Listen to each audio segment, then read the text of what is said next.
tukaj Španka. Danes bom naredila en video o lasnih podaljških, ki sem jih kupila na slovenski spletni strani lasnipodaljški.net. Kupila sem ene termofiber lasne podaljške, se pravi iz umetnega materiala, pa ene naravne klipon podaljške. Naj sam povem, da tale video ni sponzoriran. Lasne podaljške sem kupila s svojim denarjem, zaradi tega, ker imam v bistvu moji naravni lasje so zelo tanki, kot pajčolan v bistvu. In nikoli še nisem imela zares dolgih las. V bistvu zmeri sem jih imela tako do tukaj ali pa mogoče na paž. Ful rada eksperimentiram. In sem se odločila, da bom probala, kak je to, če ima človek dolge lase do sredine hrbta. Zdaj tudi nimam volumna in tudi nikoli ga ne bom imela. Zmeri sem imela dosti flat na glavo, pač res polizano pričesko. Tako da bi mi te lasni podaljški potem tudi dali nek volumen oziroma vsaj tako, da bi bila moja frizura potem spodobna. Pač ne iščem nekih lasnih podaljškov, ki bi bili grozno gosti ali pa ne vem kaj, ker prvič itak mi ne bi pasali, ker tukaj gor nimam nekega volumna in bi vse skupaj izgledali ful umetno. Jaz sem pa pač rada tako srednja naraven videz oziroma tako, da imam spodobno frizuro. Prvo bom prebrala, kaj pravijo na lasnipodaljških.net. Se pravi, inovativno podaljševanje las naj bo trajno ali le za posebne priložnosti, kot so žuri, svečani dogodki ali poroke. Za vse to poskrbijo lasni podaljški clip-on na sponko, se pravi. Pač jaz sem rada tako, da so te stvari, kozmetika pa ne vem, te lepotni dodatki, da so tako čim bolj enostavni za uporabo. Tako da sem se pa odločila za zavesico in ne za 8-delni set podaljškov. V glavnem to zvrst lasnih podaljškov izbere kar 80% naših strank, so izjemno trpežni, enostavni za negovanje ter izjemne salonske kakovosti, ter iz čisto naravnih 100% remi las. Brez skrbi, clip-on podaljški ne izpadajo iz lasišča, saj so naše lasne sponke prevlečene s silikonom, kar daje še dodatno oporo lasnim vstavkom, da se nežno, ampak čvrsto obdržijo v naših laseh in ne poškodujejo lasišča. Največji plus te zvrsti podaljševanja las je seveda ta, da ne škodujejo našim lasem, so zelo enostavni za uporabo, vzame vam samo nekaj minut in nego, ter so cenovno ugodnejši, če jih primerjamo z ostalimi vrstami lasnih podaljškov. Če vam bolj ustrezajo fiksni lasni podaljški, potem vam definitivno priporočamo naše keratinske ali mikroring podaljške. Ponujamo jih v kar 36 različnih naravnih in odštekanih odtenkih ter v več različnih dolžinah. Zveste in ponosne uporabnice naših clip-on podaljškov so številne znane, tuje in domače zvezdnice, kot so Sanja Grohar, Manca Špik, Kataja, skupina Tangels, April in še veliko drugih. To, kar so tukaj napisali, da so te podaljški izjemno trpežni, enostavni za negovanje ter izjemne salonske kakovosti, se sploh ne strinjam. Bom povedala zakaj.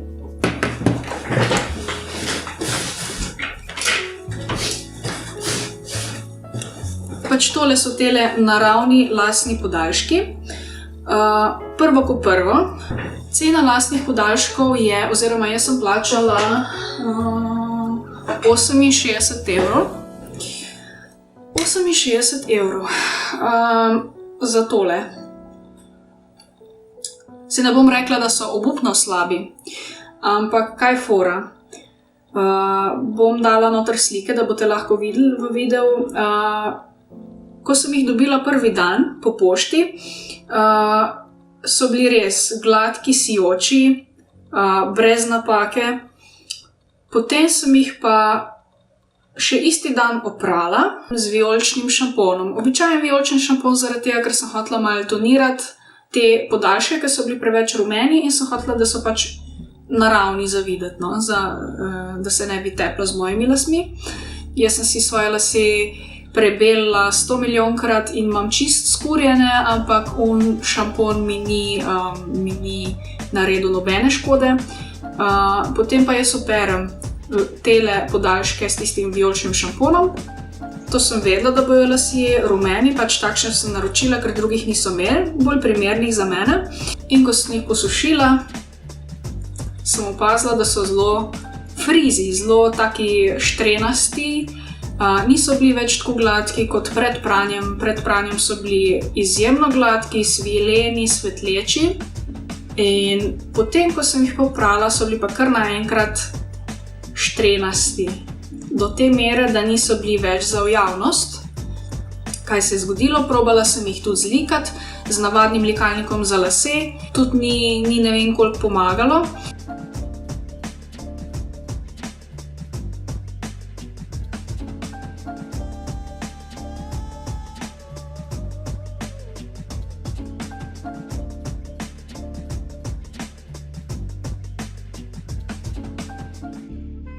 Potem sem pa poskusila še enkrat oprati te lasne podaljške z bolj hranljivimi maskami in šamponi. Uporabljam samo kvalitetne šampone in maske iz salonov. Se pravi, to niso kar eni povprečni šamponi, ampak so res v redu kvaliteta, ne? Operem jaz to, lasi še vedno štrenasti. Zlikam, še zmeraj so štrenasti. Jaz sem pač pričakovala, da če bom že dala 68 € za lasne podaljške, da bojo to spodobni podaljški, da ne bojo tako uničeni, skurjeni. Jaz sem potem ugotovila, da te konice las, da so čist v bistvu za odrezati.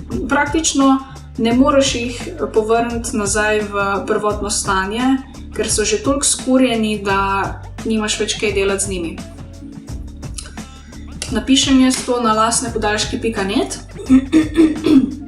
in potem so mislili, da jaz ne vem pač, kaj govorim. Saj nismo se skregali, pač so bili zelo vljudni pa prijazni, ampak so me mislili nasrati, kar pač me tudi ne morejo nasrati, ker jaz vem določene stvari o laseh in potem so odpisali nazaj. Sicer pa silver šamponi in ostali podobni preparati, ki odstranjujejo rumen pigment, se ne smejo uporabljati na podaljških. Pa sem pa jaz napisala. Zanimivo. Nisem nikjer zasledila tega podatka, niti na vaši spletni strani ali na YouTubu, ker pač jaz sem ful veliko teh YouTube videov pregledala in tudi sama sem sprobala vijolične šampone in na mojih laseh niso naredili nobene škode. Razen tega, da so pač tonirali lase, so res, kako bi rekla, rahlo bolj izsušijo lase, ampak vijolični šamponi načeloma ne delajo nobenih problemov.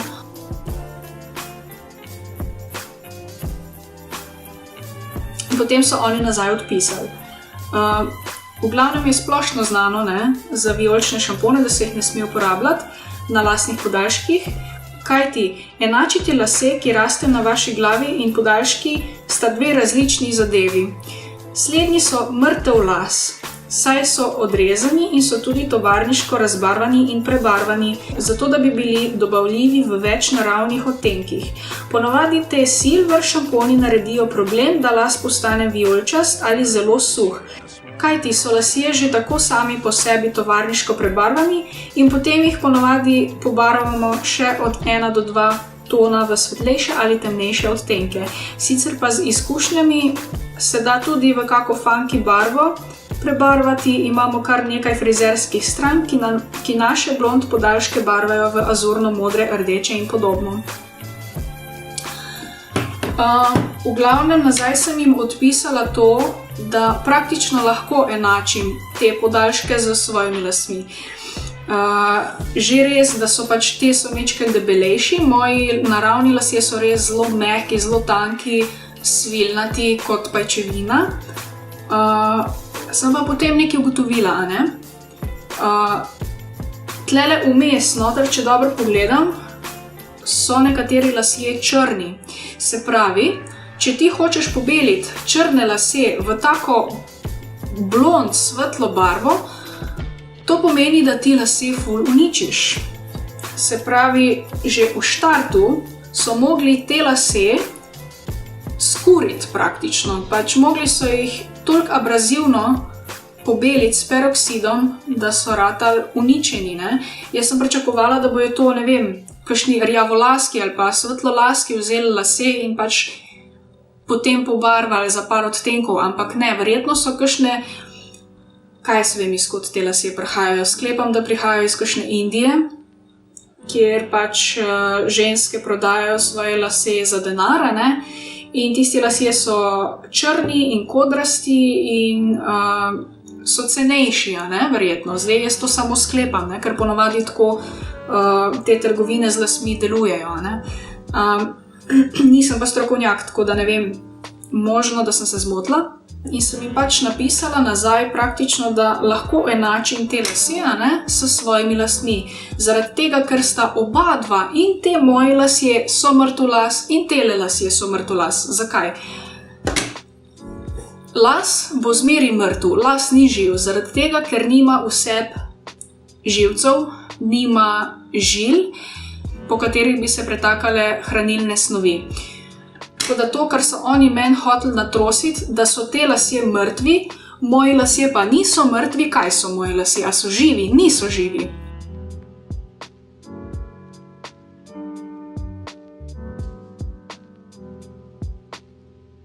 Noben las ni živ. Vsi lasje, vse dlake, vsi nohti so narejeni iz roževine in so mrtvi, ker nimajo živcev in nimajo žil. Razlika med temi lasmi in med mojimi naravnimi lasmi je ta, da so te veliko bolj uničeni. Potem pa v bistvu, kaj sem še ugotovila, ko sem jih dala ta drugič prat, a ne, se je zgodilo tole. Ne vem, če lahko vidite na kameri, ampak to je pramen las, ki je odpadel stran. Pač lepilo se je odlepilo po drugem pranju. To, da so podaljški salonske kakovosti, se ne strinjam. Moja kolegica je imela isti problem in sicer ona je šla pa k frizerki, plačala je 120 € ali koliko že, v glavnem velik. In frizerka je naredila tiste lase, veš, ko tako skupaj stisneš, ne, in se tako toplotno v bistvu prilepijo nekako lasje gor, mikroring, ali kako se že reče, je imela isti problem kot jaz. Frizerka je naredila super, ne? Ampak po prvem pranju, ko je prvič lase oprala, so se začeli kodrati. Lasni podaljški so bili tako frizi, da niso bili več za v javnost in jih je bila prisiljena likati za vsako. Kaj sem ugotovila? Te lasje ne samo, da so bili črni, pa potem prebarvani na blond, ampak bili so celo kodrasti.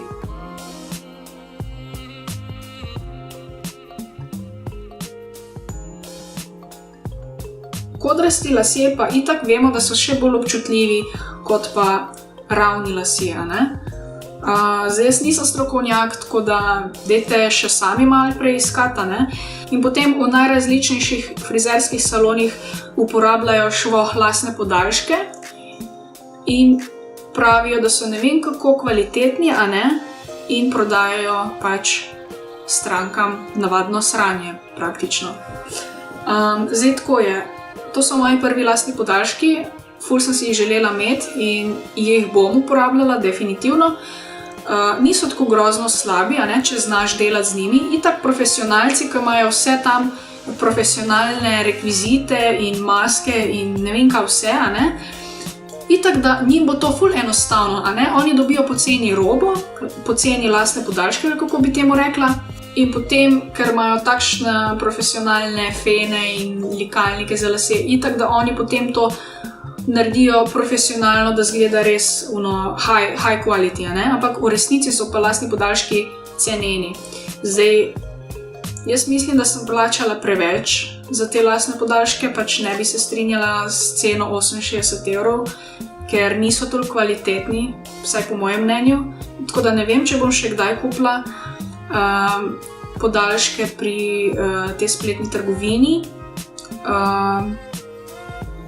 Sem si pa potem kupila, a ne, zdaj sem sicer malo na budžetu, ampak sem si pa kupila likalnik za lase na paro, ki pa je majčkeno izboljšal videz teh las. Se pravi, če imate likalnike na paro, potem lahko uporabljate takšne lasne podaljške. Če pa nimate likalnika na paro, potem pa jaz osebno mislim, da se vam ne splača kupovati takšne lastne podaljške, tako da zdaj iščem kakšno kvalitetno trgovino. Pri meni je ta problem, da nočem, da so podaljški preveč gosti, a ne. Meni zadostuje 70 gramov, pa še to je za mene skoraj preveč, a ne, ker imam res zelo, zelo tanke lase. In se takoj opazi, karkoli dan gor na glavo, vse se opazi, a ne. Tako da ja, zdaj, kar se bo dalo iz tega narediti, se bo dalo, ne. Vsaka šola nekaj stane, jaz sem res laik v teh stvari. Prvič sem kupila lastne podaljške, tako da zdaj imam pa še ene druge, a ne. So pa Thermofiber, so pa full gosti, mislim, da so 120 gramski, ne vem, pejte pogledat na njihovo spletno stran, mogoče, če vas to zanima, bom link dala od spodaj pod moj video. Dobro, zdaj niso glih počesani, a ne. Bili so daljši, potem sem jih pa jaz mečken odrezala stran, so zelo gosti. Za njih sem dala 25 € in so me zelo pozitivno presenetili. Barva je odlična, ni rumena, je taka naravna, v bistvu blond. Nima tistega umetnega sijaja, veste, ko imajo plastični lasje ponavadi tak, ne vem, prevlečeni so z eno snovjo, ki se ful preveč sveti in potem moraš ti tiste lase namočiti v mlačno vodo s čistilom in pustiti, ne vem, ene pol ure noter, da se namakajo, da gre tista snov, s katero so prevlečeni, a ne, da gre neka snov stran iz lastnih podaljškov in da se nehajo tako svetiti. No, tele lastni podaljški jih nisem rabila nič namakati v vodi, tako da so ful naravno izpadejo, res sploh se ne ve, da pač imam lastne podaljške, ampak meni osebno so pregosti, pač se sem vedela, da bojo pač pregosti, ampak vseeno jih uporabljam za kakšne koncerte ali pa za partije oziroma če grem kam tako. Drugače pa njihove lastne podaljške bi priporočala, mislim, po mojem mnenju se pri njih splača kupovati bolj te Thermofiber lastne podaljške. Za naravne pa ne vem, če bom še kdaj pri njih kupila. To je to.